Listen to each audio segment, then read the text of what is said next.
to think she even wants to be on television. I don't know. It's just, I sat down and watched SmackDown finally last Friday night, and I'll tell you what, I heard this angle. I went and looked back a couple of the videos that have been from this angle, and I'll tell you what, it is absolutely ridiculous. SmackDown just gives me another reason not to watch you. That's all it is. That's all it is over on SmackDown. Another reason for me not to turn on SmackDown. Another reason for me not to sit down for another 2 hours of my time on a Friday night to watch Edge say he's in love with Vickie Guerrero. It's a bad taste in my mouth. It really does. I mean, come on. And she's not even that good looking. I mean, Jesus, you think Edge, a guy who's probably a multi-millionaire, a multiple-time world champion, one of the biggest stars in WWE today, could get a hotter chick than Vickie Guerrero.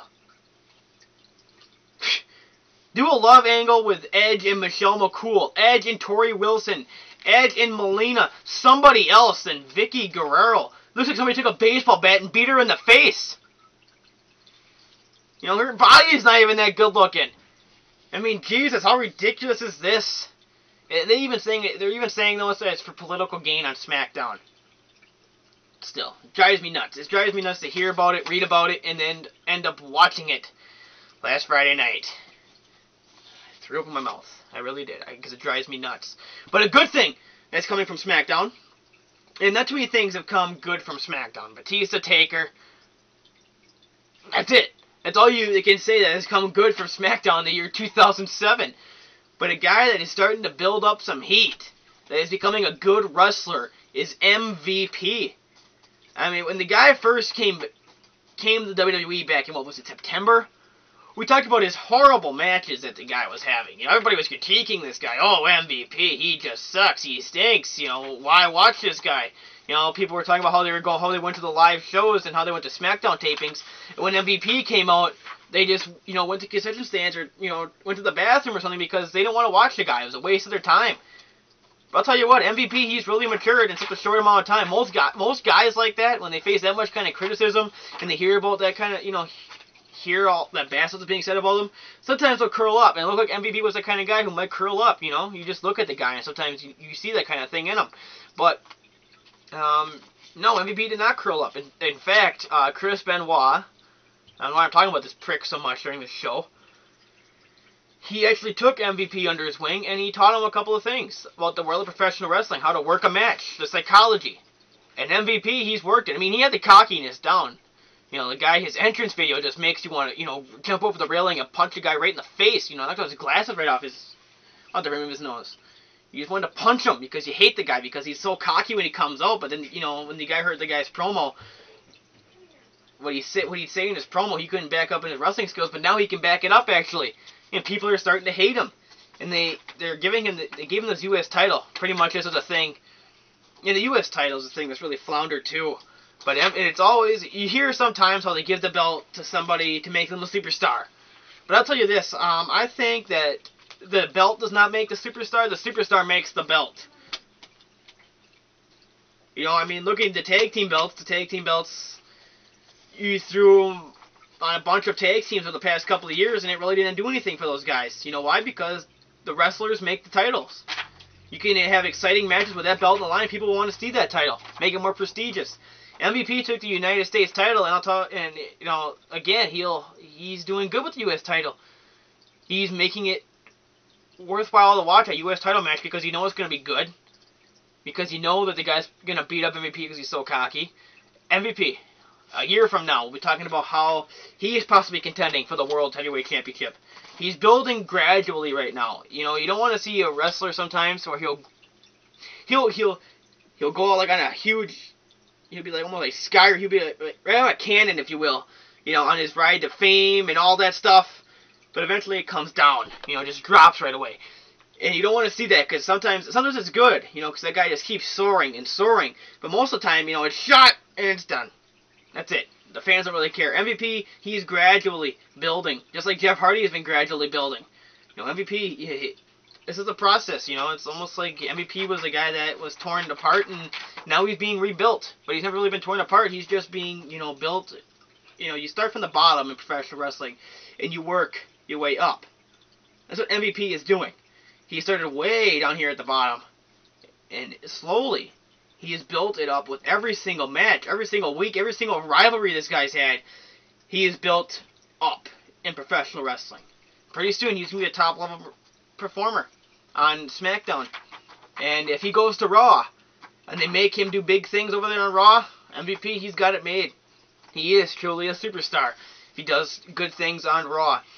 Last topic I want to talk about deals with mixed martial arts, and is real quick, is if you're a wrestling fan, you are familiar with Brock Lesnar. That's right, Brock Lesnar, the guy who fought last June in his mixed martial arts fight, is making his debut in the UFC on February 2nd, 2007 against former UFC heavyweight champion Frank Mir. Frank Mir is a shell of his former self, in my opinion. But I think this is a good fight for Brock Lesnar coming up. Brock Lesnar, the guy's huge. He's a natural athlete. He's a farm boy. He's a former NCAA heavyweight wrestling champion. You cannot go wrong with that. I mean, we got Josh Koscheck, and he's a pretty good fighter. Even though I don't like him, yet to me, he's got some good technical wrestling skills. Brock Lesnar is going to come in there, and he's going to have that power with his takedowns and everything. And Brock Lesnar's being built something huge. And that's what Dana White is doing right with Brock Lesnar. Because I was expecting Brock Lesnar to come in and he put on like the first fight, maybe even the prelims. But he's coming in as the co-main event of that UFC. And the main event that night is Tim Sylvia against Minotauro Nogueira for the vacant heavyweight championship. Brock Lesnar's coming in. He's going to be the co-main event along with that. So it's a night of heavyweights on February 2nd. But I'll tell you what, I'm putting up the money for that pay-per-view because I want to see Brock Lesnar fight. And I want to see I want to see Sylvia get his face beat in. But a rumor I've been hearing about Brock Lesnar is that the UFC All Access show, the next one is going to feature Brock Lesnar and his training regimen. You want to know how Brock Lesnar gets that huge? I guarantee you want to check out this UFC All Access probably. I don't know if it's true or the rumors are true, but from what I hear and a bunch of sources that I've heard from and read, the next one is going to be about Brock Lesnar. And I'll tell you what, I'm going to put down, even though it's a half hour, I'm willing to sit down for a half hour and watch this. So February 2nd, remember, all you UFC fans or professional wrestling fans that want to see Brock Lesnar again, watch the guy do something for real. Something that is real. And watch him on UFC on February 2nd, 2007, live on pay-per-view. That does it for me. You know, I told you that a bunch of topics. I'm still taking any comments or questions, whatever you have, what have you, at both my sites, my myspace.com/ScotchWrestlingWorld and my ScotchWrestlingWorld.blogspot.com. If you want to hear me talk about some other things I don't talk about on this show, I call in weekly to a wrestling radio show where I am named Scott from Michigan. I call into Eric Gargiulo's pro wrestling radio show, and you can visit his website at prowrestlingradio.com, his MySpace page, myspace.com/Eric Gargiulo, and he's also been at phillyburbs.com recently. So keep checking out some blogs that he's been writing about there. He's a good announcer. He is an announcer, I believe, his WWE caliber written all over him. Believe you me, I think he really does. I first called into a show, and I thought he was going to be somewhat of a dork from other wrestling shows that I've read. I thought he'd be... He is a dork, but he's a wrestling dork. But I'm a dork, too. I'm a wrestling dork, you know. We all have something in common. But I thought Eric would be a kind of a freak, if you will, a guy that really didn't know what he was talking about. But he really does. Eric Gargiulo, he's a good announcer. You know, look for some of his work. He used for Combat Zone Wrestling. He was an announcer there. He works for Pro Wrestling Unplugged now. Just look for some of his work or listen to some of his radio shows. The guy, he is a great announcer in the making, I'll tell you what. So visit him there, or, you know, you want to hear me talk about some other things, again, tune into his show, Pro Wrestling Radio. It's on WBCB 1490 AM. You can listen to it at WBCB1490.com.